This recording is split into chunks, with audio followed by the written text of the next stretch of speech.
SG Esports walking away with their first win here in this best of 3, just game 1, but they made it look easy. Winter, after the draft, you already said that you thought SG had the better draft, had the upper hand here. Did you expect it to play out this one-sided? They look more like a team than Vici though, so that was a big Yes. issue in not only the draft and the way they played. They didn't really use their chronos very well. And I mean, from the start of the game, I think the lanes, I expected the lanes to go quite bad because they picked a Monkey King, and they did like some Phoenix. I know they always do dual lanes, but this time their dual lane was like kind of weak with the Phoenix, and Monkey King couldn't really farm a lot. He got very shut down in the game. First, his ward got dewarded, so he had no vision and he gave up first blood. And during the mid game, I was kind of expecting that they come back with some good team fights though, but it didn't really happen. They didn't have like a big chrono with a very big follow-up. They have like some small chronos, like a few pickoffs, but in the team fight that matters, Teoliko on the Earthshaker, he got the better jumps. Yep, he really did have some good echo slams, Will. Yeah, and I think the bigger issue too is, I mean, eHome's drafts, like there's so many holes in it. It's like they didn't have the best way to lane shove. The only hero that could really do that was their Necrophos. Like Void, not really the best at it. Same with Monkey King. Monkey King, you can. He's okay, but money. in a game if like you have that, more gold. Yeah, he was really underleveled, really underfarmed. He was just hopping around for the most part, wasting time getting vision. He got caught a few times when he was trying to do the primal spring, clear the creep, and jump back out, and Earthshaker Jakiro caught him, and he died so many times doing that. And then on top of that, if you look at SG Esports lineup, their ways to wave clear are very easy. They've got a Dragon Knight, Puck, who's probably the best, Jakiro, Earthshaker. Literally all of their heroes have outspam. So it's very easy for them to make plays. And that's why the vision game is in their favor in that sense, because a lot of teams will say like, well, what went wrong here? It's that you're able to set up the fights because you're always shoving in the lanes, you're always keeping pressure on their map, so Vici have to show. Whereas SG Esports can hide in the fog, they can take things a little bit slower. And we saw in the mid game that jump, the Earthshaker 4-man Echo, that just kind of cemented things for me. At that point, I realized there is a huge issue right now with Vici's draft. On top of that, Vici, probably the bigger issue is like their main opener was Chrono to fight. Like in Dota, what I've always been taught is to be able to win a fight, you have to be able to start the fight. And for SG Esports, it was so much easier. They had so many different ways that they didn't have to use a core to set up a fight. They had Earthshaker, they had Puck, they had multiple ways to start this fight. Yeah, and they had an Arc Warden on the side of SG. You mentioned that was the most broken hero here, also on top of the hero damage for the both squads together. Why is this hero as broken as you think it is? I think conceptually, like the hero's insane, right? Meepo also has the ability to like get clones of himself, but Meepo's like they're not that strong. You die when your clone dies. Yeah, exactly. But Arc Warden, not Arc Warden. Plus, he gets to use BKB. That is the other part about him that makes him amazing. If all of Meepo's dudes could also use BKB, amazing hero. But Arc Warden has that advantage of being able to BKB. You get double BKBs off, so you risk absolutely nothing by trying to go high ground. And we always talk about what is China so good at, is the ability to defend high ground. Yeah. Well, Arc Warden destroys that. Not anymore, get a high ground. Yeah, Constable played that really well. He was on top of that. It was a bit of a surprise pick. What would you do against an Arc Warden if you saw it coming? I mean, practically, if you try to counter him with some picks, you ideally want to have like gap closers like Spectre. I think Spectre is one of the better ones to kill Arc Warden. And the other thing you can do is you try to pressure his lane. But if you look at Vici's heroes, I don't think they're able to actually do that with their heroes because the laning phase of their picks are pretty weak. And yeah, maybe the next game they should probably try to put more, focus on drafting better lanes instead of just focusing on, we just want to have this team fight, draft around it, build heavy team fight, and try to win the game from that. Maybe it doesn't really work so well against a team that focuses on lanes, like SG Esports. So my question regarding lanes, because there was the lane mid that we just saw, Necrophos versus DK. I thought normally Necrophos would win that lane. Yeah, it was pretty 50-50, but it feels like nowadays, every single time I see DK being played, that this hero goes 50-50 against everyone just because of the amount of regen you have. You can just bottle Crow. You might not outright stomp any lane. Like, I don't know if DK just like, DK versus anyone, super one-sided matchup for him. But he never really loses to anybody either. Yeah. All right, well, we have highlights coming up from this game. If you missed some Echo Slams, they are right here. Well, we're starting at the start of the game, of course, as we talk over what's happened. The laning stage overall, I mean, it was not super eventful. Sure, there were some kills, but overall it seemed like both teams were apart from 11. 11 was basically. He got dumpstered, basically. Yeah, okay. I didn't want. I thought of a nicer way to Look say at how that. fast they were. Yeah, they were bottom. like waiting. They Every waited, time they he hear that sound shows. kill and they just kill him and he jumps down. He just really wants to. There you go. They finally get that kill. But overall, the game, I mean, didn't look as dominating for SG until later on when Arc Warden and Yeah, and this Echo is Slam like what I started was happening. talking about. They had a lot of this kind of like small pickoffs with the chrono, but Yep. overall there was no like a big chrono that leads into a Roche or leads into like a tier 2 tower or a massive team fight. Don't laugh at him, man. I I It feel like sucks. we're just watching a highlight of 11 just really trying real hard. And that was another Smackdown chronosphere every where time. they only got the Earthshaker. They didn't get any important heroes, and then this is like probably the game-winning Echo Slam by the Earthshaker. The thing about the Earthshaker too that I really liked at this game is he didn't hesitate at all. There were some failed echoes, but you got to gamble on those. He every single time he would go for it, see if there was an opportunity. I felt like this was actually the more game-defining fight than anything. When they couldn't win this fight, they couldn't get any of their spells off with the egg up. I felt like this game was going to be really difficult for them. Yeah, you're right. This fight is actually more important, and it's not only the Earthshaker, it was the puck, like Posa. He got the orb, and it was also the route that they actually took. If you actually notice in the fight, they took a longer route Yeah, they instead of went the on the high direct ground. route. Yeah. They went to the high ground. That was where they their enemy did not expect. They had an observer ward on the other side of the high ground, the common route, which No. Vichy got it covered, but they did not expect the attack from that angle. And puck gave vision, easy for Shaker to just follow up with the echo. Yeah, and then at this point it kind of already was over. He was looking for a way in, but as you mentioned already with the Arc Warden, it's a lot easier. And VG Gaming knows that, so that's why they fight outside their base right here, because they know they can't wait for SG to make a play, because then their towers will just die. Yeah, like they did not really land their spells really well. Like the team fight chrono into, like ideally you want to chrono into the Phoenix Egg or the Sun Ray and the Monkey King ulti on top of that. They were not like playing like a team. It's very surprising.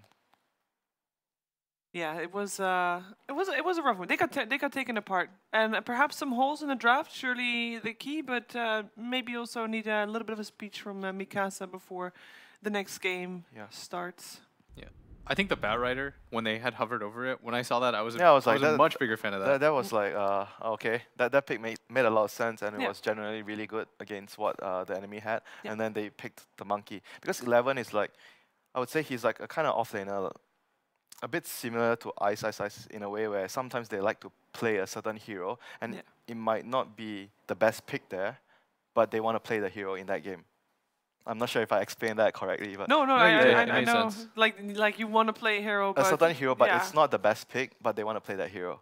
Yeah, you would imagine that's what a coach is for, is like to stop things like that happening. If you're having like the coach in the draft, is it happening? Yeah, I somehow? mean, you still want to have like a right balance, right? If this pick A is the best pick here, but your player does not play this well, so maybe you rather give him an inferior pick, but something that he plays much better. It's finding the balance. Yeah, finding the balance. This is not a good balance. Probably not this game, yeah. Not a good example. Hey, but it's just the first game. It's first of all, it's a best of 3, so they got another game to come back. And on top of that, it's a mini double elimination bracket, meaning that if they do lose the series, they'll just play from the lower bracket, which is not where you want to be. But it's still, it's something. We have a short break before the next game starts, so stay tuned. We'll be right back for game number 2.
Welcome back to the StarLadder I-League Invitational live from the StarLadder Arena in Kiev. The first minor ever in Valve's Pro Circuit here with Blitz as well as Winter. And we just had our first game. We're in the middle of our first series.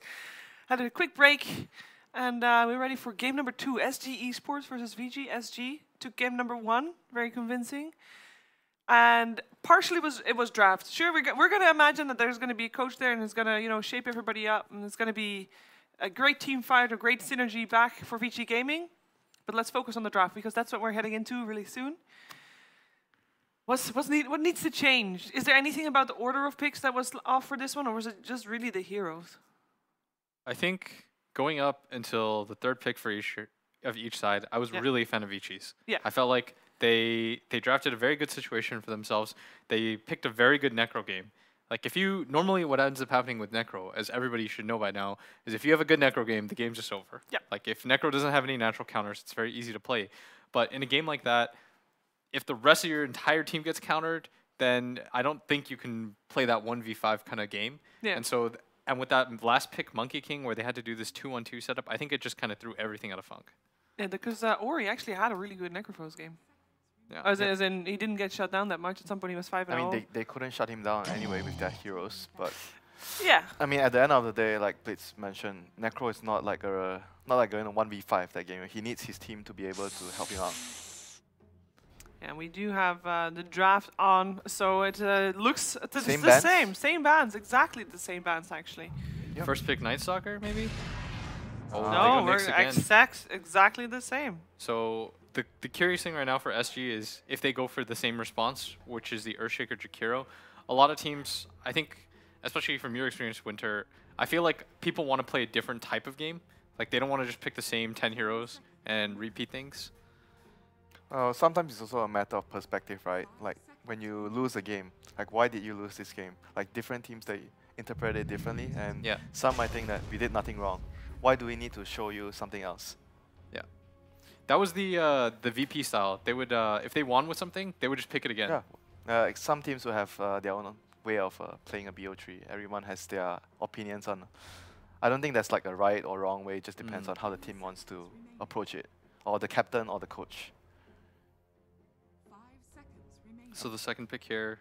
It was Jakiro, right? It was Jakiro last time. No, it's a change.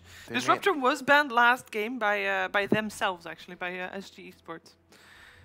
They banned it in the second ban. I guess this hero is much better to deal with. Like if you're expecting a Necro, this hero is better against Necro in a certain way because of the silence and the catch with the glimpse and the feel.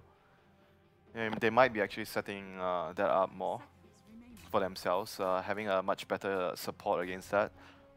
But less of a push, because the last game they had Jakiro, so they were able to push a lot faster. And yeah, so maybe SG Esports, they might be also adjusting their picks a little and their priorities. Like because the last game, from what you can see, if you're SG, you're like, oh, this team likes to pick heavy team fight. So you're going into the next game as the drafter or as the coach, maybe you would yourself draft a little bit more team fight to deal with your opponent. And that's the team fight again from VG. They go for the DP. Yeah, no Necrophos this game. You like this better? Is this a better start?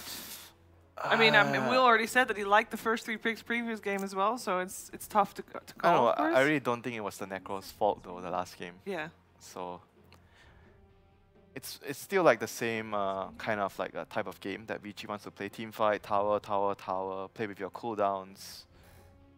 And you have, I guess the better thing about the DP is like you have a stronger laning phase if you are up against a melee hero. Unlike Necro that did not punish the DK as much. So on that note, I guess they're drafting better lanes this time. It's a bit early to say. I'm most curious to see what they pick for their off lane and where that kind of adjustment comes from. Because typically with your offlaner, especially in the West, you're going to pick some sort of disable, right? Like you just want multiple forms of control or ways to start the fight. Or you pick some like you counter pick heroes, like you have a Brood or it's like some Furion or some Timber last pick, you know, then your off lane just wrecks his lane. But yeah, usually you go for those kind of picks, the standard stable picks. I really like that they banned the bat this time, by the way. I feel like that was an adjustment that SG probably saw. They were like, if Vici's going to read their draft and say anything went wrong, it's probably going to be their offlane. Yeah. And they take out the Arc Warden this time, Vici. So I'm not surprised. Like, that's just such an annoying hero to deal with. It makes you it forces you to change your entire way of playing. Yeah, it's quite annoying if like on the fly right now, because you're playing a game right after, you don't have time to talk about, don't have a lot of time to talk about the hero in general. Like most teams will just choose to just remove it and maybe talk about the hero later and try to find a better solution instead of just like banning it all the time. Yeah. Some teams actually do that. So SG removes the anti-mage here. Did they actually ban AM as well last game? No, AM... Yeah, AM was available last game. Yeah, it was not banned nor picked. But it makes sense that they ban out the Bet Rider. I like that. We talked a lot about the Bet Rider previous game as well, how that would be a better fitting hero. Yeah, AM is like kind of like, you don't want to get cheese in some ways. Like if you don't have a good lineup against AM and you can't catch him and he just speed pushes you to death. I'd like to see something like, I guess it's a little bit early to say because you generally want to see the offlane matchup first, but Jugger Lifestealer for Vici. The solid safe laners, yeah. The lanes. I like something a little bit more solid. Plus, I think both work well. You can never get glimpsed. Yeah, really good against the Disruptor. So right now, SG, they've got to decide. Last time they third picked the DK, right? Which we thought was a little bit curious, but it ended up working out. This time, I don't think they get to do something like that. Their lineup is like a bit different as well. I think Jakiro is much better with DK compared to Disruptor, so they might actually go for something else this time. Yeah. They could take, so their second pick again. Like, being able to third pick the DK like that actually helped their draft a lot. Like, because if you look at DK, it's like it's a mid hero that you can just pick without thinking about it too much, because you know what you're getting when you're picking a DK. It's just kind of annoying because SG, they got to decide, all right, so if we reveal our offlaner here, that means Vici can straight up pick their carry. Then we have to pick... They need to pick something general, you know. Yeah. They can go to all lanes. Is Lina general enough? No, that's definitely really. mid. And didn't you mention Lina previous draft of being not a great pick because of the Nyx Assassin? Yep. This game, I don't think they care. They just want to pick the hero. But it's a good laner. Yeah, it's good lane. It's a good lane against DP, and on top of that, I was gonna say, like, if you're playing against DP, you wanna have the ability to burst her down. You wanna be able to take her out quick in a fight. So Lina gives you that. And on the side of VG, when you see the Lina, you're thinking about like maybe defensive supports. Whether you wanna have like maybe Oracle, Dazzle, those kind of heroes to ensure that your DP does not die to that combo. Oracle's sick here. Yep. So we see the standard Oracle DP combo. It's just really good against the Disruptor as well. Like, if you look at SG's lineup right now, they're almost entirely magic-based. And especially against Disruptor, you're going to have a long time to get that ulti off. And they can't really pick like some silencer anymore because Disruptor is already there for them. Yeah, so they don't have that swerve option. Yeah. So it seems like there is a theme here, though, that they're going to last pick their carry. They're going to put a little bit more prioritization on, which is always interesting. How teams use their second pick, whether they decide to take which core. So now you need an offlaner that is good against these heroes. Last time they were willing to pick the Puck. Is one of their most played heroes? Do you feel like it would fit here? I mean, the silence is going to be great. Yeah, but I'm not so sure this game though. I feel like they sort of need a tank as well. They need, because the last game they had DK. DK was the tank in front. Right now, if they go for Puck Lina, then they don't have any front line. So maybe they have to, like, I don't know. I feel the draft is a bit. Oh, Paylord. Okay, this is a good front line for them. Yeah. They just needed some beef in front. And it's a good synergy. I like Pitlord with Disruptor and Shaker. Yeah. It also, it does defend lanes out very well. It makes it hard for DP to kind of play that playstyle. On top of that, there's no Necro or anything like that that No, just instantly bursts. the other thing that's really good about the pit lot here, the underlord here, is like when DP forces a fight with the ulti, you can just bring everyone out, and essentially you're gonna waste the long cooldown of the DP. You trade 1-for-1, and that's better for your side in most cases. So that might happen. Oh, again. Okay, this hero again. This time I'd like to see it safe lane though. But it might be it might be carry. I think it's one of the better options. Like always, the counter to Underlord was Ursa.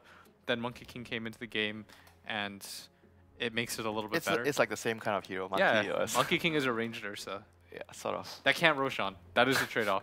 But he team fights a lot better. Yeah, and he has a stun. Ursa does not. He has a stun. fissure. Yeah. He has fissure. He has a damaging fissure. So It's not bad. so pretty much right now, SG Esports are gonna look to remove, but it's kind of hard for them to ban as well because the monkey can be offlane or carry. Sven? Oh, they ban out the Razor. That's a Razor, yeah. Can't really read too much. So they think it might be an offlane. They actually Monkey think it's King an again. offlane Monkey King, which actually might not be the case this time. Yeah. Well, the good news for SG is that they do get the last pick. Yeah. So even if they were wrong with that guess, they get to pick this carry. Yeah, that's true. So for Vici, they're definitely gonna look for one carry to ban out. It really depends on, like, from this ban we might be able to see whether the monkey is gonna be an offlane or carry. Yeah. I mean, we'll also be able to see, once you see all 5 heroes, you kind of get a better sense of, I mean, you'll know what the lanes are for sure, depending on what the carry is. And so you just pick the better carry matchup that can scale, and then you're really comfortable.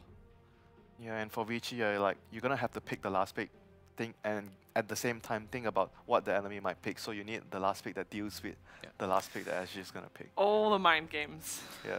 Think the good 3 news steps though ahead. is it can only be like one role right now, unless that is like some carry disruptor shit that I've never seen in my life. Carry for the most part. Underlord. No, carry Pilot, Urshaker Radiance, offlane. Radiance, Oh my- Radiance, Underlord. Carry. Southeast Asia sometimes did carry Underlord, didn't they? MP did it against us at DreamHack Atlanta. I mean, that's... Go Planet Odd, guys.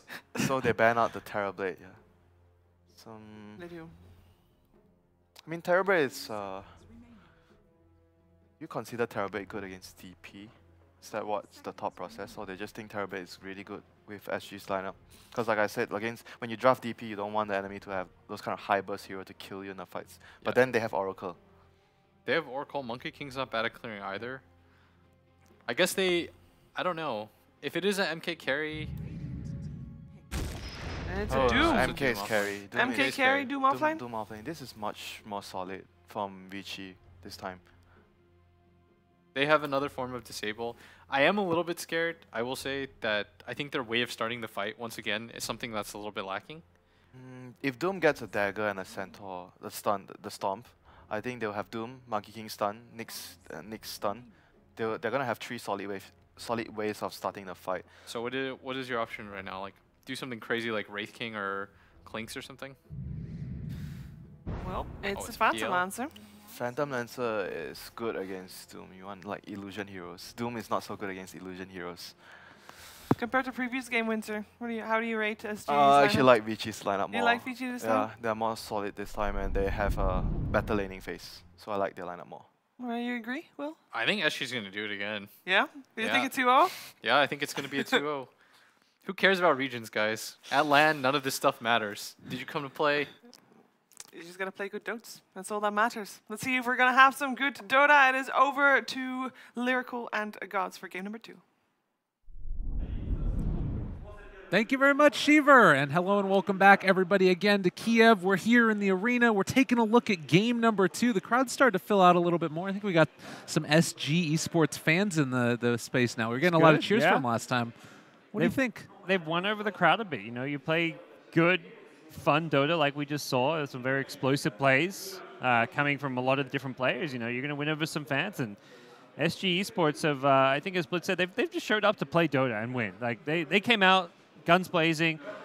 I think that's where we're going in game 2. Draft aside, like they're the team you're going to give like at least some mental edge to. Vici Gaming looked uncertain. They didn't play well individually.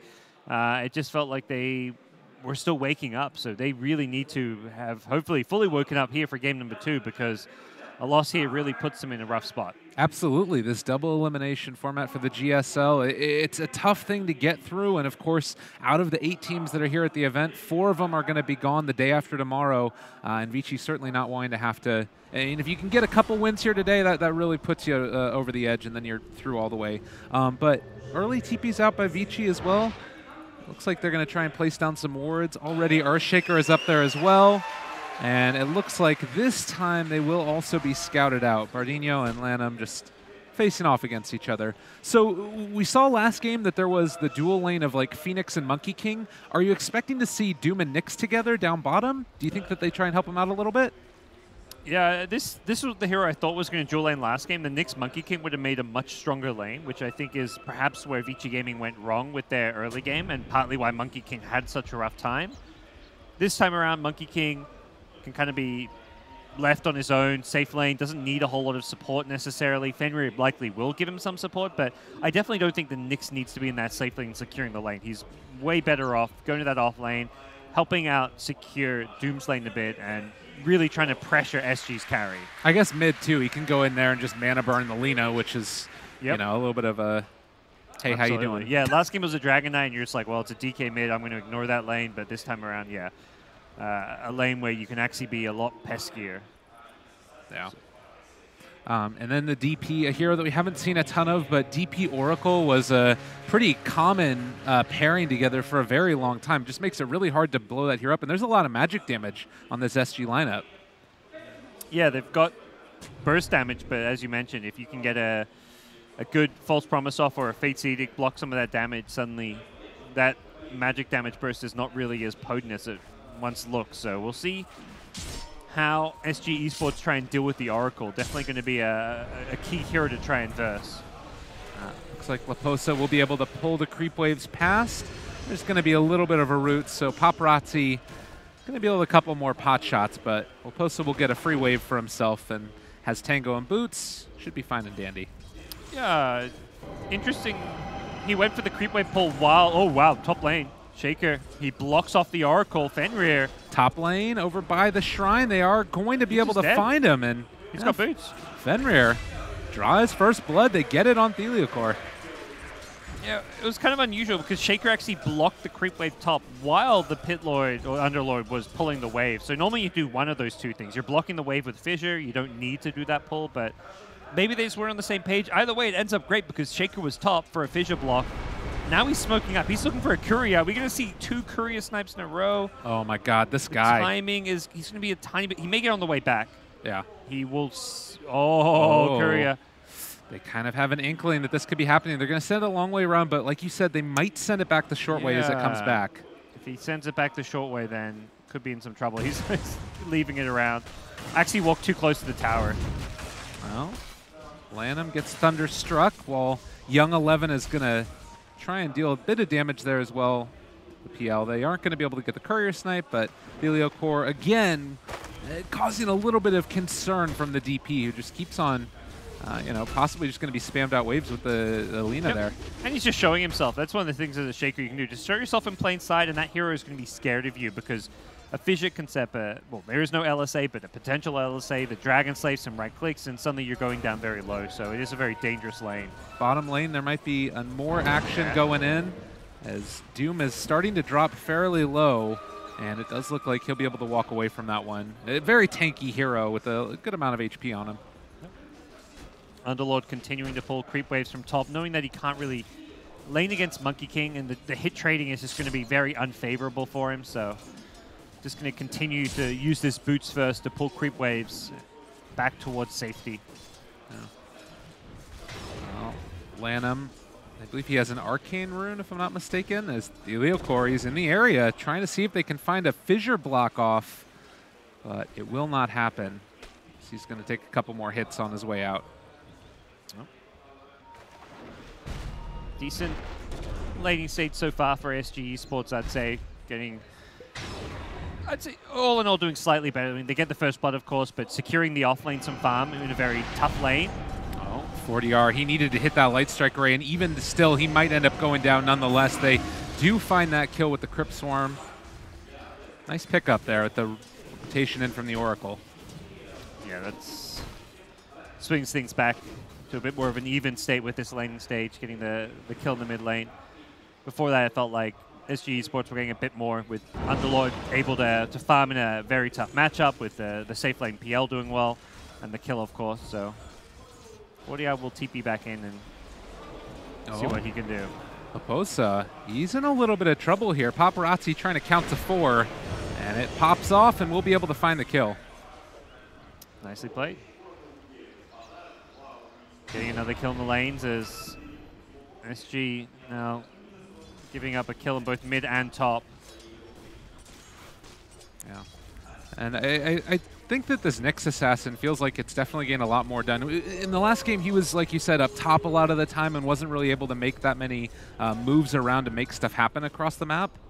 This time, you know, he mana burns a couple places, make sure that that bottom lane isn't just complete and total free farm for the PL. And you know, you take a look at Paparazzi here, 24 and 12. He's having a really great time for himself already.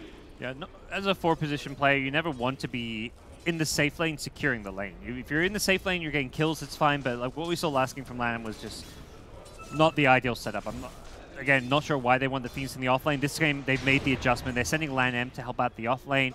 They're just putting Fenrir in the safe lane. Fenrir's even been able to roam around a bit. So we've seen Fenrir move from safe lane to mid. He's found kills. So Fenrir's even been a playmaker on that 5-position role. Meanwhile, LAN M securing this, pressuring and kind of securing the Dooms lane a bit. So even though he's not been involved in kills, he's still doing pretty well here. That cheer that you guys might have heard was Miracle and the rest of Liquid guys walking in. So very much a very happy crowd to be seeing all these players come into their home city. We're blessed by the presence of TI champions. So they look around like, oh gosh. We're a real Dota tournament, that's right. Definitely a very stacked tournament here at Star Ladder with all the teams competing. Definitely. Well, like you said, it is the Doom who's gotten his lane pretty much to himself this whole time. Lanham comes in, throws out a mana burn every now and then. As mid lane, maybe something brewing as they have rotated in Fenrir yet again, but the Fissure will break up that gank attempt, and Ori also just going to be forced back a little bit. 40R does have Laguna Blade, but a bit low mana. Doesn't have the other spells, it looks like right now, so we'll see if he can find a chance to use that Laguna. For now, it is a rotation back towards bottom. They really want to, I feel like, get a kill in this Doom soon. He's getting way too much out of the off lane.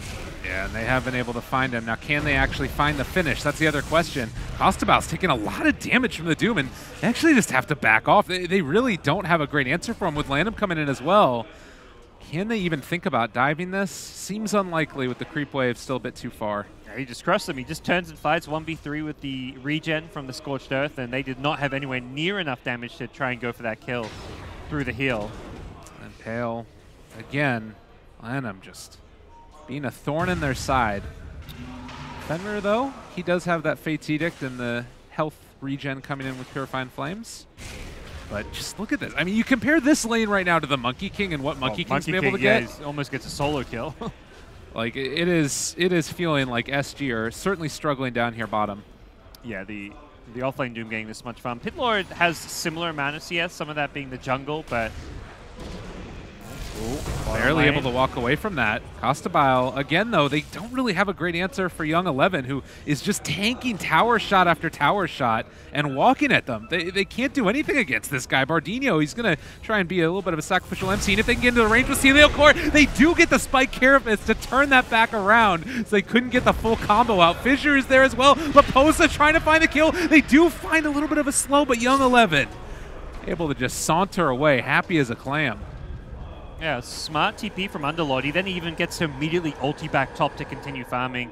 If he'd gotten the 2 kills, the one on the Doom as well, that would have been absolutely amazing. Mid lane, meanwhile. Oh, great juke.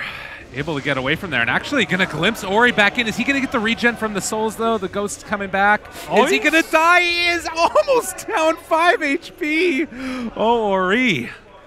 Wow, that was so close to getting a kill on the Death Prophet. I mean, Lina as well also on less than like 20 HP. Now gets a solo kill mid on the Nyx. Hits a stun into Laguna. Lanham did not get a chance to pop Carapace because of that. I'll take that every day of the week, so. Well, DP doesn't take the tower mid, doesn't kill the Lina, and then ends up almost dying, has to run back home while they kill off the Nyx. Not a bad exchange there for SG. Not bad at all. They don't really waste any time with the Underlord getting to ultimate his way back to the top lane. And yeah, all in all, pretty, I think, successful rebuttal to this bottom lane. Doom is back, though, with level 6, so this is where this bottom lane gets really tricky. They're going to have to continue to dedicate resources there. Underlord's going to have to pick up another TP and be ready to help out again, because this bottom lane is where Vici Gaming are sending rotations. Again and again, they want to keep pressuring this PL. So last game we were looking at it, and it always felt like there was this looming threat of an Arc Warden that was just going to cause so many issues for Vici. This time around, it's about sort of, back and forth laning stage like you saw last time.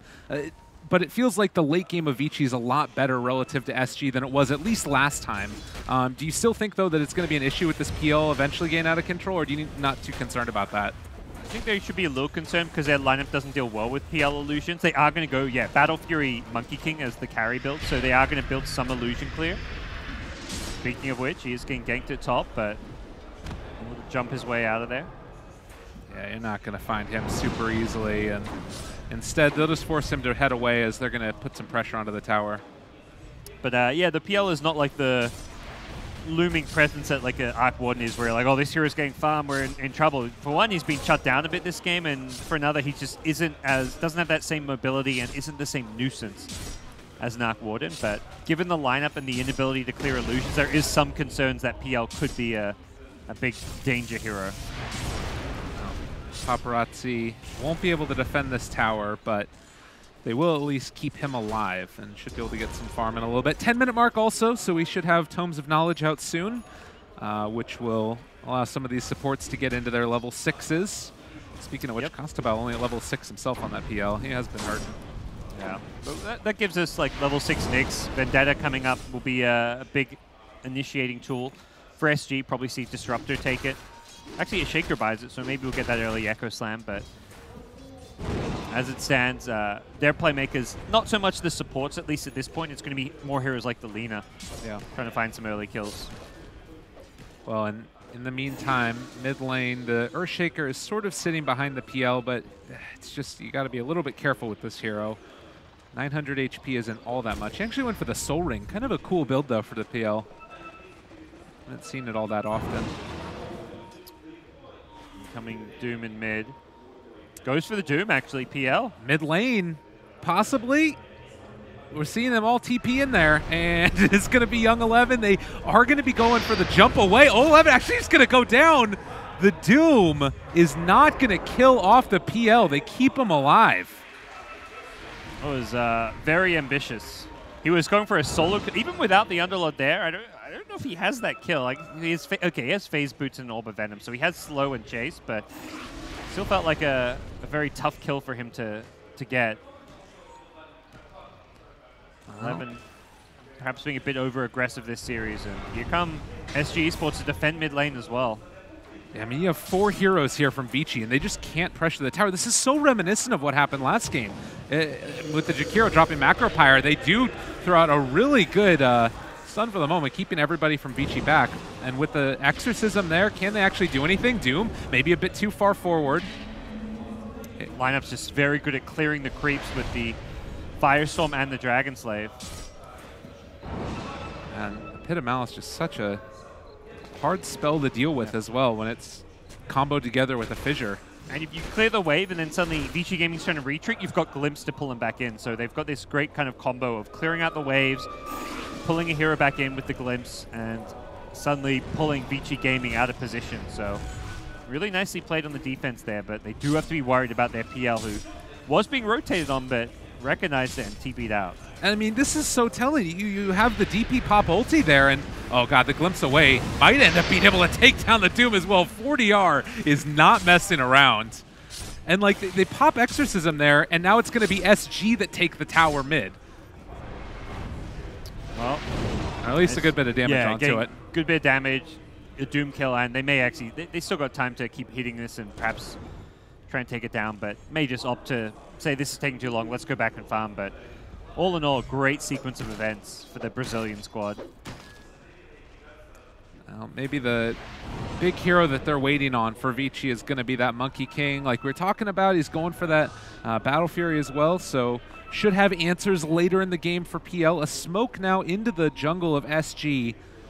And it looks like they're going to run into the Earthshaker first and foremost, although will they even be able to kill him off?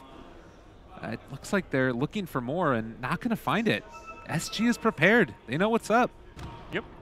Repositions well. Tucks himself back into the lane, and seems all is fine. The PL is even continuing to farm at top, so he seems to be well aware that Vici Gaming are on this bottom side of the map, and it does look like this PL is going to continue to farm. Has got Boots of Travel already up, so going to continue to accelerate his farming ability with this. Impale. Fissure to turn it, though. And that is a tough spot to be in for the Nyx Assassin. Another pickoff. Can they get any with the glimpse on their way out? Not quite there for the vision. That ward was millisecond too late. If he'd planted that and given the vision, he could have got the glimpse off, but the night vision not working against him. There still is maybe a chance mid, although now the Disruptor's too far away to catch onto the Doom. Feels like both 11 and LAN have just been a bit out of sorts this series. Definitely players well known for their ability in their role, like as far as being big playmakers, initiators, and we're just seeing like slightly over aggression from the two of them. Yeah. Well, double stun there, but 11 able to turn it now. They are going to try and maybe take the Uber out of here as Theliochlor holds off. The Doom has been used, and they'll hold hands together. They take all of the full heroes back over to the shrine. And small little side trip. Yeah. We're seeing this Underlord, how good of a counter it can be for Doom when he can just ulti whoever gets doomed away back to safety. You can regroup, reset. And something that Winter mentioned on the panel, it's a good answer to Exorcism. If your opponents commit a big ultimate for a teamfight, you can trade ultis, but it does the same thing against the Doom as well. Yeah, it's one of those heroes that's so unique in the way that it works that, oh man, LAN don't even need the Fissure yet. They're going to be able to find a pretty good spike carapace, but 40R again claiming the kill. And SG, they're firing on all cylinders. I don't think people were expecting them to be this good out of the gate. You know, people talk about this, these South American teams being able to build up to, you know, competing really well in the majors. They're doing it in the very first minor of the year. That's really impressive, I think, for this team. When they're a team without that LAN experience, other than 4DR, these guys have not been to any big international LANs. These are 4 new names to the competitive Dota scene as far as like the international circuit goes, and all of them really playing some great Dota right now. SG Esports have definitely caught Vici Gaming by surprise in this opening series. I imagine Vici Gaming did not expect such a formidable opponent in SG Esports, and well, they've got their work cut out for them if they want to stay in this series and force to game 3. And that's really going to be the big question mark. 16 minutes in, 7-3. It's still only a 1,000 gold lead, and Lanham, they aren't quite going to be... Oh, they get the glimpse off. Static Storm down as well. He is in vision, and soon going to fall most likely as well. Can they get the kill? They're trying to get it. Instead, it's the turnaround. Boundless Strike down as well as the Primal Spring forward. Can they find that kill? Onto him. No, 40R staying alive. Not long enough. They get the false promise off, and that's going to keep Paparazzi alive as well. Can SG clean up anything else there? The Echo Slam is out. Is it enough, though? Monkey King's still alive. The Wukong's command just doing so much throughout the duration. Theliochlor got one more stun off, but it does look like Young 11. They can't clip onto him either. DP glimpsed away. The final tally ends up being 2 for 1, and, well, maybe going to be 2 for 2, as SG makes something out of what was looking like a terrible fight. Yeah, the fortunate news for the Nyx at the start was Lina's Laguna Blade was like 2 seconds off. It came up right as he got out of range, and they just slightly overcommitted. That 2-man Impale from LAN M, helping keep himself alive and prevent that Laguna from being thrown out, so...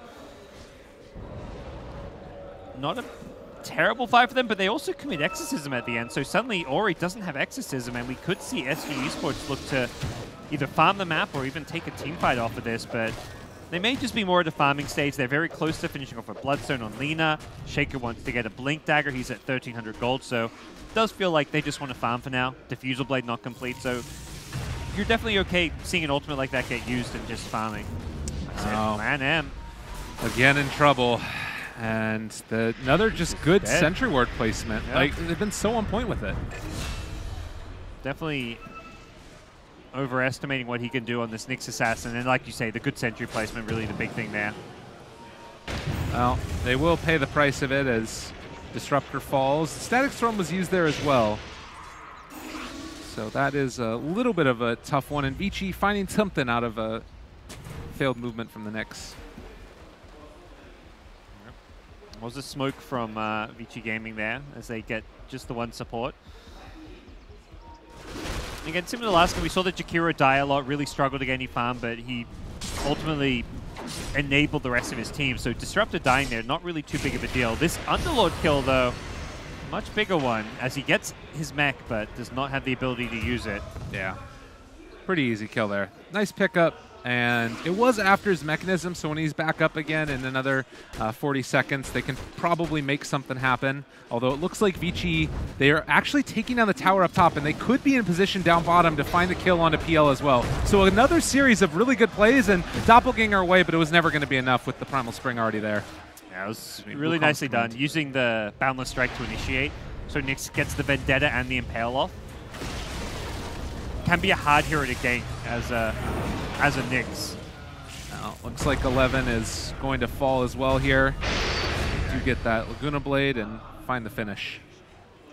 Yeah, 11 should not have hung around as long as he did, but yeah. Yeah, bottom lane, it's often hard. You want to get the Vendetta hit on a PL, but if you go for the Vendetta into Impale, he may be able to Doppelganger in between if you have fast reaction, so letting the Monkey King initiate to set that up. So I haven't seen a lot of the Battle Fury Monkey King. Obviously, it's been like more of a revelation as he's moved into a core role. But I mean, how well does this item work with the hero? It feels like it's pretty cool. The biggest thing is it makes up for his weakness in that this is a hero that doesn't push lanes well, doesn't also farm all that well. So the carry Monkey King of the past, like before this Battle Fury build, would often get a fast like Echo Saber Deso, and then if he lost one fight, he would fall off very quickly and not maintain any farm. This Monkey King build with the Battle Fury, you farm fast, you push out lanes, and you can always scale well into the late game, even if you don't have that good fight or two. The old carry Monkey King had to have good fights, had to get kills. Raposa is going to get caught here, and just a ton of magical damage very quickly, and he is gone. Afterwards, the Exorcism, but there's already backdoor protection there and no creeps.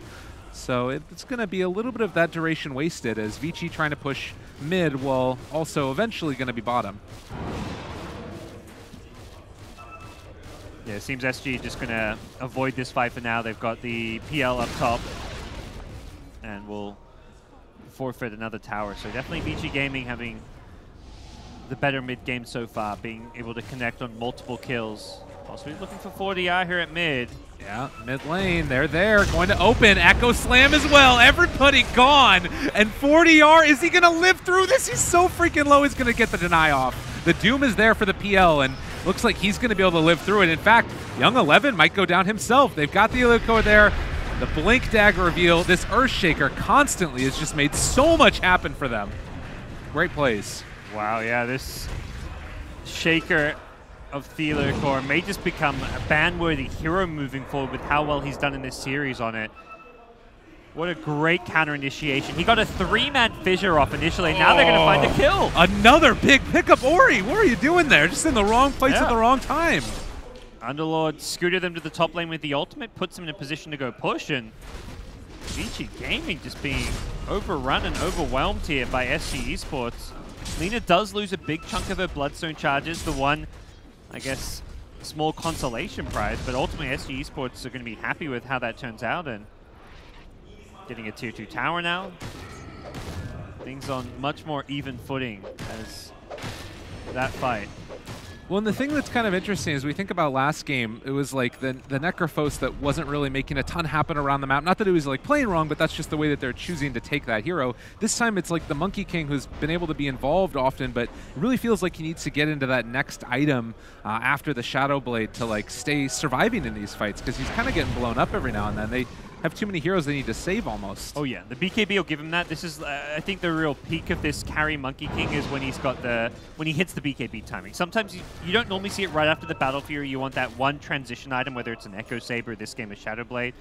Ooh, Static Storm at top with a little defensive play from the Disruptor there, but yeah, you want to get that BKB after normally your second big item, and then you get very strong. That first couple BKB team fights, if you're against a team that's largely magic damage, and Shaker, Disruptor, Lina, the physical damage isn't really there. Even PL, like the defusal and the mana burn not going to be effective against the BKB Monkey King. This means this hero will be somewhat unstoppable in team fights around his BKB. They're going to have to kite around. They're going to have to use 4 staffs. They've gone for one on Lina, which is a very good choice because no one else has one for some time. So we'll see how SG Esports deal with the BKB. For now, they're fighting before it, which is probably the best way of dealing with it. Don't let him get there. Yeah, and they actually are going to back out now with no Static Storm, realizing that Vici Gaming was coming down there for the bottom lane to defend. And Boots of Travel now done for Lina also. It's a very mobile team. Like we saw, they were able to take advantage of that and find the kill on the DP just a little while ago. And, well, they are going to try and dodge away from this movement coming in from Vici into their jungle and go somewhere else. Mid lane is the call, at least for now, for PL. Yeah, PL getting up there as far as his farm. Will definitely scale well. Monkey King may have a Battle Fury, but is going to still be very reliant on his BKB and not have the overall best solutions to a PL if PL can keep up in farm. Smoke there. Doesn't look like it was going to be scouted either. So this one might catch SG a little bit off guard. Also noticed that Underlord had at least the 4-staff queued up. I was wondering if he was going to go for a pipe with all his magical damage, and now runs into some heroes maybe. Does he realize that they're there? Vici just walking right behind him. Ori is there as well. They get the Boundless Strike onto 2 and trying to deal the damage out. Static Storm is down. The BKB is already out from Ori. Can they get out of there? Can they find their kills? Laposa trying to stay alive. The Fissure, great placement from Deliocore, and they get away. Wow, they are so good with their mobility. Lina just hits the stun on the Doom so the Doom doesn't come out and then scoots the Underlord away with the 4-staff. I think they know Young 11 is somewhere nearby Invis, but they want to go fight now. Oh, 3% Fissure. Is there any follow-up, though, that you get the Doom down now onto the Lina, time to back away, or maybe just kill off the Doom before he can get with the rest of his team? SG kiting him. Exorcism is over by the Ancients. SG's done everything they need to.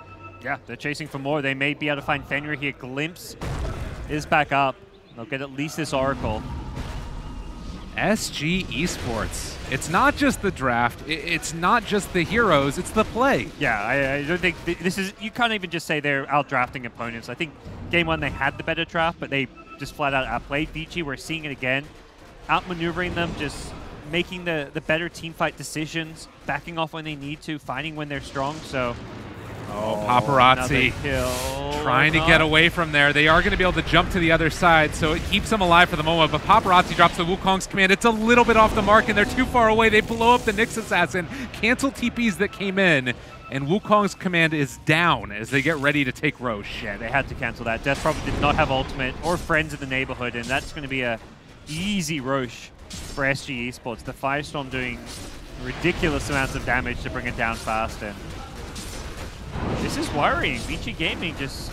They've got these... They're going to have these BKBs fairly soon. The Monkey King may be very strong when he gets his BKB, but it feels like the rest of his team are not going to offer a whole lot. Doom is not going to have BKB anytime soon. It's just being instantly killed in most of these fights. The Nyx is also having a really rough time getting picked off at the start of the fight. Between LAN and Old 11, this series has seen countless numbers of deaths, and SG Esports have just done a great job punishing their over-aggression.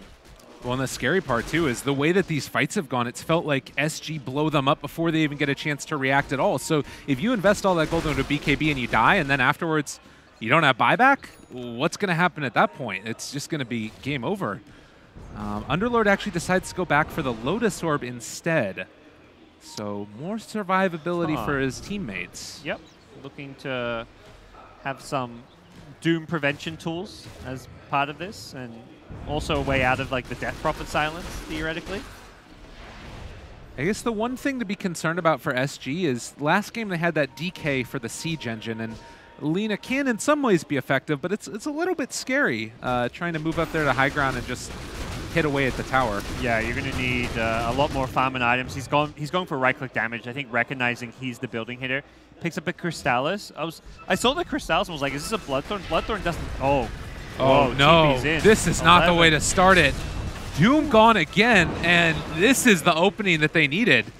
He does have buyback, but most likely tier 2 at the very least. Yeah, I don't know if you want to be throwing buybacks around at this stage. Monkey, Paparazzi, considering fighting here with his BKB, but You may be able to defend that tower and have an okay fight, but ultimately probably not going to be worthwhile. Fighting into an Aegis here, very tough to do. And the siege is going to commence. They do have an Impale that connects onto 2. Do they have a follow-up? They are still going to be able to get out of here with the Underlord if they want to, but Mechanism back up, BKB down. Time to go again. It was a 4-person silence from DP, but there's just nothing that they can do to keep them there. Nothing at all. The BKB use, they can turn and perhaps fight. They've got a couple, yeah, they use the last Urn Charge now to heal the Lina back up, so we'll see if they can fight. Monkey King does have ultimate, but without the BKB, he's still at risk of being bursted down by the magic damage. 19-9, 3,000 net worth lead, and I mean, they can back out again. I guess, like, since there's going to be a BKB up again, is that why they're not wanting to push high ground right now? On the Monkey? I think it's just hard for them to push high ground. If, like, the only hero that can really hit the building is the Lina, and she exposes herself to getting initiated on. If she starts right-clicking the tier 3 tower, there's, like, Nyx may just get a stun on her, Monkey King gets a Boundless Strike, and suddenly Lina just gets chain stunned to death, so it's very difficult to push high ground until you get more items or more kills. We'll see. Lina is, as I said, going for right-click damage. I didn't like the idea of a Bloodthorn, like from a Crystallis, because the mana burn, if you have Bloodthorn, it's going to really destroy you, but she goes Crystallis into what looks to be like a Hurricane Pike, so may consider like the Bloodthorn later, or just sit on, like, even go for a Daedalus type build. Yeah. Paparazzi again, moving through the jungle, seeing if he can find somebody with the Shadow Blade. Oh God, look at it! Look at the Earthshaker, he's ready! Do it one time! Oh, I wanted to see it so badly. Oh, instead they're gonna wait for the rest of them to show up. Oh, Cuspo is the only one left alone. Earthshaker reveals himself in the creep wave. Did they get a little bit too greedy with their movements? They doom the Earthshaker. They have the Static Storm down. They really love an Echo Slam, but it looks like that Earthshaker is going to be gone.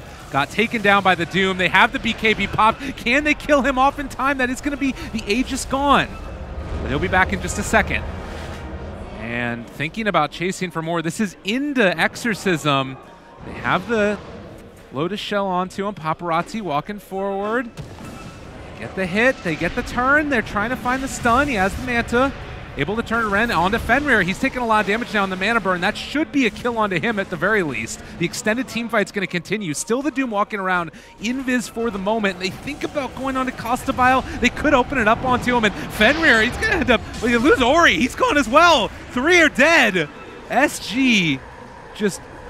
masterful team fighting. Oh, and then immediately ultimate bottom. They want this tier 2 tower, possibly even Paparazzi if he gets too aggressive, but shouldn't be the case as he does see everyone down here now, and they are just using this Underlord ultimate incredibly well to just maneuver around the map, find objectives after a team fight. It doesn't matter where the team fight happens. If it's away from enemy objectives, they just get themselves to those objectives, and that's the final outer tower here as SG really looking to press forward.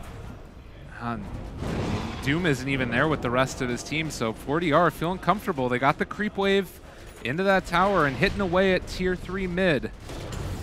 BKB popped the turnaround. Is it going to be enough? Lina, very low, but couldn't get out on 50 HP. She barely able to escape, and instead it's Lanham that falls. SG 4 staffs. Yeah, we've seen some serious great escapes and some great 4 staffs. 40R with the sole 4 staff for now on this team. Would love to see some more. Last game as well, it was dodging Chronospheres with them. It was huge, huge problem for VG Gaming to deal with. The tower again going to be chunked down by this Lina that's just so hard to contend with. And well, once they get that, probably Shrines, although it looks like they're going to have to wait for the next creep wave before they can go again. Still no Nyx for 8 seconds. See if they can finish it off. It looks like they may just play a safer game and back off a little bit. Seeing how the Lotus Orb can be very useful for pushing high ground, you can actually give Lina some defensive capabilities as she right-clicks the tower. PL can provide the vision of the high ground with illusions, just really finding the ideal way to siege that high ground. Doom by the Shrine. This is a good place to catch him, and unfortunately, Underlord is there also. They've got all the defensive things they need in the world, and Young 11, he popped his BKB. Theliocore is here as well. They've got Bardino in the area. Can they kill off these hero? Fissure is already down onto 2. There's the Echo Slam to follow. Do they have any follow-up after the fact, though? They do get a pretty good spike here. This off Bardino. He's going to end up going down, but they take down Lanham as well, and now starting to bring on the Monkey King, but he has so much regen coming in from that Jingu Mastery, and 4DR gets the Force Staff up to the high ground. Light Strike Array onto 2, starting to bring her down, but no, the false promise is there. Saving Ori, and now they got to run. SG trying to get away. They do connect again. The spirits are still hitting there. Is he going to go down? Ori almost dead, almost done, and barely able to escape. Again, just by a hair. It's one of those moments where, like, I'm sure Ori was just like, I have no idea how much Miracles healed me, but I don't think he used that many Purifying Flames on me. He also didn't use any Spirit Siphons during the Oracle ultimate as well. He got very close to dying, and I think the bigger thing is that's all your ultimates down on the Vici Gaming side. They use Doom, they use the Exorcism. SG Esports are not as ulti dependent. They've got an Echo Slam, but they don't even really rely on that to win them team fights. Perhaps only when they only need it when the Dire side have ultimates. Monkey King used his ulti as well. Really does feel like a good opportunity for SG Esports to perhaps press forward, finish that mid-tier 3 tower, take out some shrines once they're back up. And now Roche getting close to possible to respawn as well. But 34 minutes in, it's still only a 3,000 net worth lead, but it feels like that net worth is just so much more potent on SG's lineup, and they've been finding the better fights. They're using the farm a lot better. Like heroes like Monkey King, top of the net worth, needs all this farm to be effective, but is not anywhere as strong of a carry as like the PL is going to be in the long run. Similarly, you've got heroes like Doom, who's very farmed. This Midas, this Devourer bonus gold that he gets from his talent. Yeah, Doom, 13k net worth. He's ahead of the Underlord, but as far as impact on this game, Underlord has done way more than the Doom. Doom has died a lot. He's kind of fed back gold the other way. He hasn't found any good Doom. 90% of the time we're seeing him use Doom. That hero is being saved by Force Staffs, by heals, or by the Dark Rift back to safety. And you look at the vision as well on this map from SG. They have sentries all over the damn place. They have caught themselves. Young 11, there's a sentry ward up there on the cliff. He does get his Doom off on the Earthshaker, but he's still going to be a liver. And in the meantime, they've caught themselves the Nyx Assassin maybe? He walks back through a sentry. They also have eyes now onto the DP, slowed down for the moment by the Spirit Lance, taking a lot of right clicks through. There was going to catch there, but it was just a mana burn onto the Lina. Fissure not going to connect, but they are battered, they're bruised, and they're going to lose a tier 3 tower too. Tower down. Can they get more? Impale. It's out as well. Boundless Strike. Connected, but Underlord doesn't give a damn. Yeah. Lina just sitting really far back with the bonus attack range from both the Talent and the Hurricane Pike. Well, stun. Another Exorcism out. Maybe a chance for a turn, but PL just going to be able to doppelganger away. And honestly, this might end up being Nyx going down as well. He's going to get some heals up. That might be able to keep him alive. He got mana burned as well, and the glimpse there, is he going to live through it? It looks like the answer is yes. Another narrow escape. Young 11 looking for an opening. They still have Laposa there. Another Force Staff, another answer. They can't stop it. They walk into a sentry, and they're just going to get out of there again, but take one on their way. Doom gone again, and everybody from SG's alive. They're just playing like a world-class team. That's the takeaway. When you put a new team at an international LAN like this, and you're putting them up against experienced veterans, the likes of Fenrir, Lanham, 11, Paparazzi, and they're clowning on them. They're just styling around them, getting these kills, making these flashy plays with the Dark Rift. Lean's made some very 10 HP escapes as well throughout this game. Paparazzi shadow bladed in bottom. They caught him, and he's gone again. And yeah, Thelia, of course, Shaker has just been such a big playmaker throughout this entire best of 3 series. Daedalus complete on 4DR, going for that pure right-click damage, and when you're sitting in 1,000 range, you're basically at sniper status right now, as 4DR will be looking to bring down this mid-racks. And they do get a little bit of a vision back into their favor. Vici, they have wards down right on top of SG. Not sure if they brought in a sentry or not to take that out. They're but going to see 11 coming from behind. They've got a sentry there. Oh no, 11, he's going to get caught. They turn it back around. They found him. He has just not been able to catch a break this entire game. 4DR, wicked 6 streak. And with no buyback, no answers, DP does get the BKB off, and, well, it looks like they are going to try and chase for the moment, see if they can bring down the Disruptor. The BKB is there as well for Paparazzi. He does find the kill and then is able to back out afterwards. But are they going to be able to get a clean escape? It's another question now. PL is there in front. He's been able to catch on to him. That's going to be laying him down again. Vici just struggling to find an answer as this avalanche of damage, and right click is coming through, and that's a lane of barracks and most likely another. Yeah, they're going to go straight top. They know this Death Prophet may not have ultimate for a bit longer. Is coming up soon, though. That's going to be perhaps the final hurrah for Vici. They've got to find a big team fight off of it. Oh, the immediate fissure. They land on top of the Monkey King. Paparazzi just wanting to be a living hero in this game, but not getting the opportunity to at all. He jumps up onto a tree, is going to get some heals through, but I don't know if that's going to be enough to keep him alive. He blows up. Ori is gone. No buyback. 90 seconds. They catch themselves another. All the vision in the world, and GG is called. SG Esports making their LAN debut in style, a 2-0 against one of China's best. They are represented by Newbie as well at this tournament, but Vici Gaming winning the Chinese qualifier have been bested by the South American Brazilian squad.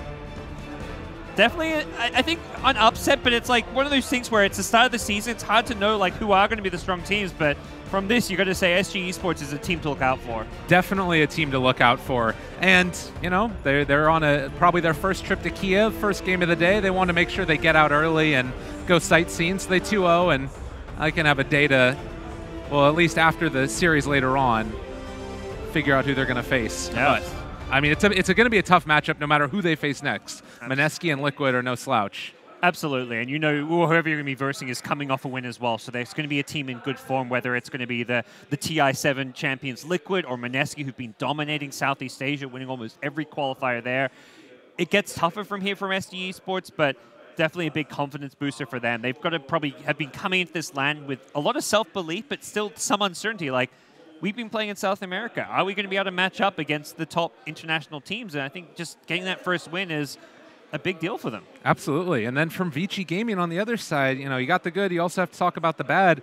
Where do they go from here? Because they looked all over the place at times. It's one of those things. This was not the Vici Gaming we've seen in online play. Like, I think SG Esports played amazingly well, and there's a lot of good stuff to say about them. But for Vici, it's not even like you can say, I don't even think you can fairly say they played well, but were beaten by a better team. I think you can say they were beaten by a better team, but they did not play well.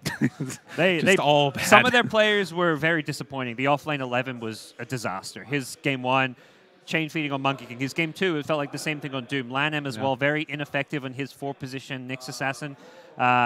Both games, I'd say. Their cores, Ori Paparazzi, did all right. They struggled to have an impact, but it's hard to put too much blame on them because they still got their farm, got their items, their playmakers, their initiators were completely shut down, so... Yeah.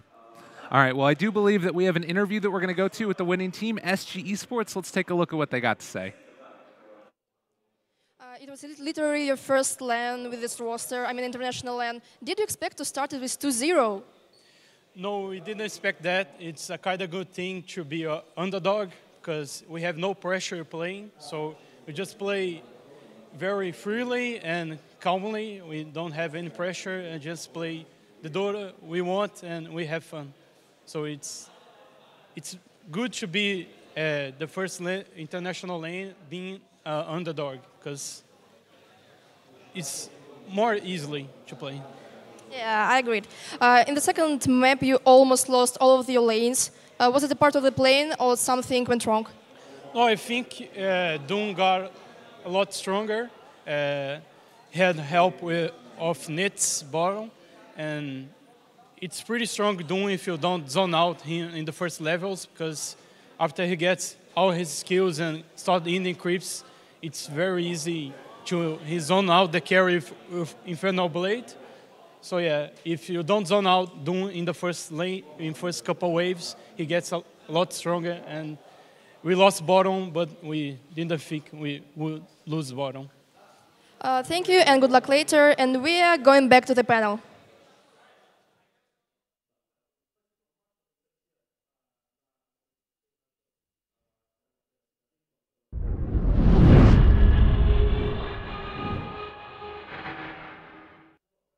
SG Esports. They do a 2-0 to Vici Gaming. Winter, you were not really expecting that for the second game. What went wrong for VG, you feel? They still didn't play like a team, I feel. And items, I don't like the items. They had two Shadow Blade and a Nyx. I felt like I was talking to Will earlier that they didn't have enough lockdown, and I feel partly it was because of the items. Like the monkey didn't have like a diffuser; he went for a Battlefield Shadow Blade, so they didn't have like some items to follow up after the Nyx stun or the Monkey King stun. And then Doom, I felt like a dagger maybe would have been better. Like they had too many invis, and once the sentries were all over the place, they couldn't find the first move that they wanted to start the fights. Yeah, they had a couple of bright moments, but overall it was the SG show. Yeah, I think there were just so many issues in this game. You could tell, for example, like the Doom didn't really know who he had to doom. He's like, well, I gotta doom the Shaker because he's all the stuns in the game. But if I doom the Shaker, then the Pit Lord will just ulti everybody. He'll just Uber everyone out. And if I doom the Pit Lord, then the team fight is still lost because now I've expended Doom on a Pit Lord. So what do you like? He pretty much had to doom the Pit Lord every fight. Yeah. But the Pit Lord just sat back. He waited. He built really tanky. They all built 4 staffs to make sure that they had different ways to get out to buy time, just in case. We saw multiple times. Doom, Exorcism. Pit Lord gets 4 staffed out. He just ultis everyone. Fight gets reset, and all of a sudden they get to march down the lanes. Yeah, Pit Lord was definitely, in my opinion, probably the MVP for me. Like in that game, the way he used his ultimate was very good.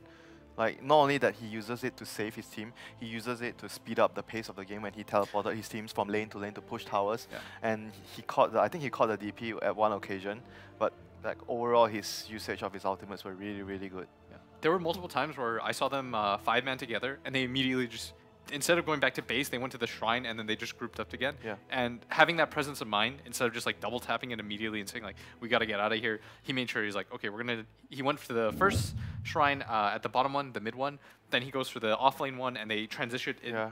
And there was one time he tried to use it to the base as well, like because the shrines were down and he needed to save the carry. Yeah. Carry was doomed. Like, so he was like pretty much using all his ultimates very well in throughout the whole game. You know, if I were to pick an MVP for the entire series, I would pick Earthshaker, or played by Theo Licker. I think he was on point with most of his Echo Slams. We've seen some really game-changing Echo Slams coming out from him. Just overall, really impressed with this guy. They play like a team very well. Like, I was really impressed by their like movements and their warding, the way they use their smokes. Like, it's not only just one person winning the game. Like, obviously, the whole team played really well with each other. And for Vici, they did not play with each other at all throughout the series. Yeah. Like, it seems like they were really messy. They weren't on the same page in a lot of occasions. Lam would go in, and his team was like, "Are we sure we want to go in?" And someone was like hesitating, and he went in slow, and they lost the team fight. Yeah, Vici didn't seem like they were waking up. No. And if you removed all the names on the heroes and stuff like that, I would have thought that SG was Vici, and it was the other way around. I was like, this is kind of what I expected in terms of like the play, because the way SG played very experienced. Yeah. They were very patient. You noticed that the Nyx had no game in either game. They had sentries prepared at all times. Whereas on the flip side of things, it felt like Theo, just getting that Shadow Amulet alone, he was somehow invincible. They never had detection for him. They never saw the Shadow Blade Earthshaker coming. It just felt like 2 different types of teams. Like, one team was ready at all times. They were ready to take a fight, engage. They played very aggressively on the map. Oh, they played so aggressively on the map. They played with zero fear. They knew that they had the game wrapped up by like the 25-minute mark, but they still played very aggressively around objectives. And for me, that speaks of a team that's playing with so much confidence. Yeah, and it showed. We can take a look at the highlights and see how that match played out. I'm going to spoil it. SG ends up winning. But as mentioned also briefly in the interview, the lanes were not super convincing for them. It wasn't really great. Yeah, this was like what I would say during the draft. Like, I felt like Vici had better lanes this time. Yeah. And it showed. But on the other hand, like when they were about the team fight and they were taking team fights, the teamwork wasn't there, you know. Yeah. This was probably the Vici's best moment, yeah. That Oracle timing as well. I felt like the Oracle was really great. Fenrir made sure that the people were, kept alive. But at some point, SG's like, okay, that Oracle is annoying to us. Let's focus on it first. And basically, PL dove for it every single time. Yeah.